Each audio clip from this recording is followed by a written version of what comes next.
Garyaqaan Cabdiraxmaan Jaamac oo saaka wareysi gaarsiinay telefishinka Badda Cas ayaa wuxuu ka hadlay muddo korinta ay maalintii shalay sameeyeen golaha guurtida Soomaaliland kuwaas oo muddo korin loogu sameeyay golayaasha wakiilada iyo sidoo kale guurtida taasoo Garyaqaan Cabdiraxmaan Jaamac ku tilmaamay inay tahay sharci jabin. Garyaqaan Cabdiraxmaan Jaamac oo hadalkiisa si wata ayaa wuxuu madaxweynaha Soomaaliland ka codsaday inuu kala diro golayaasha deegaanka ee dalka taasoo iyaguna yihiin muddo dhaaf وكان يسوق الرماس يا رماك كلا بكهاليا. الدولة نمدنا وحى كل شيء سوى شرعي ونوح ويا ووحى إنه قوض الله نحي ونوح قف كست حقوق دي صدامات قاضية ووحنا أي وحى ويا مدحوينه أنا ودي أحين مد وسودونه بيجي كرا لكن يهين كشرة حين داب وحى ويا لقوا إلى علينا يا أو كش قينايا مركها لقى يا با وحى ويا حير شبين تفرح بدن له dastuurkii oo aad moodid in ku dhaqankiisii la laalay waxaad arkaysaa maanta dad fara badan oo aragtidooda u xidhan waxa jirta waxa weeye mas'uuliyiin ka tirsan xisbiyada mucaaradka oo markii ugu horeysay taariikhda Soomaaliland xogeeyo guud oo xisbiya afayeen xisbi leeyahay la xidho muddo 7 cisho maxkamad la horgeyn waxa weeye madheero markii dambe la geeyay sharciyo u banaynayana aan jirin taas marka waxay tilmaami kartaa in golaha guurtidu qaska iyo qalalaasaha laga agaasimayo ee laga abaabulayo waxa weeye madaxtooyadeena in laga yaabo inay u adeegsadaan qodobka laakiin falku marka uu dhaco ayuun baa la radaa maxaa xeer inooga yaalay ee waxaan dhicin lagama sii waxa weeye go'aan qaadan karo Garyaqaan waxa jirta sidoo kale golayaasha deegaanka laftoodu waa muddo dhaaf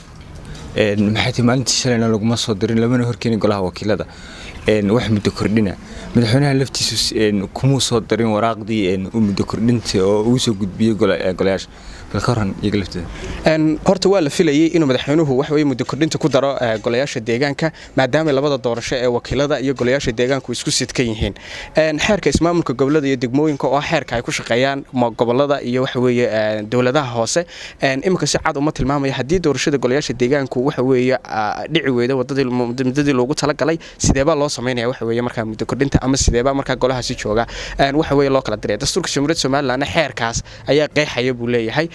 xeerka wax kaabis iyo wax ka bedel baa imka gacanta lagu hayay golaha wakiilada soo dhaafay laakiin golaha guurtida ayuu la yaalaa inta ka horeysa waxa inoo banaan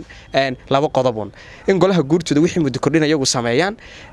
ama waxa weeye mudana la soo doortay mudana wax kale oo la soo doortay uu bedelo marka taas waa la filayay laakiin ma dhicin laakiin talahan maanta madaxweynaha Jamhuuriyadda Soomaaliland waxaan u soo jeedin lahaa sharciga dalkuna uu ogol yahay inuu golayaasha deegaanka ee fadhiidka ah ee muddada 3 sano ku dhow sharci darrada ku fadhiya mutaxleedkoodii sharciga ahana dhamaaday inuu kala diro taa bedelkeedana markaas uu sameeyo magacaabis gudoomiye iyo gudoomiye ku xigeen iyo xoghaye degmo kasta oo soo magacaabo si muddada waxa weeye siyaasadda bilaashihada ah ila meereysada aynu ku jirno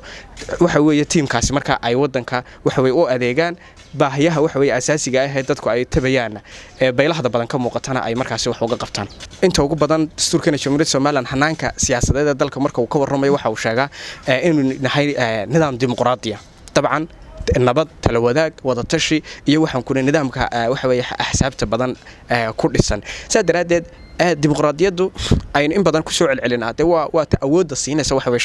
shacabku say doonaan markaas waxa weeye cidii doonaan ay dooranayaan waxa weeye cidii ay u arki waayaan danahooda iyo masaalixdooda inay ka turjumi weydana iska leexinaya horta marka waxaan leeyahay war qodobka dastuuriga aan haysano iyo dimuqraadiyadana aynu mar walba ku celcelino aynu ku dhaqanno oo waxaan arin maaha waxa weeye 20 sano iyo dadka intan iska fadhiyay horta waxa weeye taaynu ku baraarugsanaano oo waxa weeye hal lagu tala galo in waxa weeye horta laga diyaar garoobo ta kale waxa weeye shacabka Soomaaliland 75 waa dhalinyaro waxaan lagu xaraabaysanayo ee rajo la'aanta shaqo la'aanta waxa weeye quusta maalin walba si istaagayana waa dhalinyarada Soomaaliland marka waxaan leeyahay ragga maanta mujaahidiinta iyo halgamaayada aynu naqaano hadii hogaamiye kaliya taliye ah tala aan qaadanayn suu doonaba u dhaqmay sharci aan waxa weeye ixtiraamayn kuna dhaqmayn ay waxa weeye kala hor imaadeen waxa weeye markaasi dagaal hubaysan oo ay naf iyo maalba u hureen inay waxa weeye iska dul qaadaan waxa weeye gumaystaha iyo waxa weeye kala taliyaha maanta oo waxa weeye dhalinyarada Soomaaliland waxa weeye ay 75 shacabka Soomaaliland yihiin saaxad furan aynu haysano qalin iyo waxa leeyahay qowl labadaba aynu waxa weeye ku dagaalami karno inaynu dhoosha ka qosolno oo falxumooyinka waxa weeye maalin walba aynu maqlayno aynu si eegana waa ayaan daran leeyahay Maxamed Cabdi Badda Cas 24 TV magaalada Burco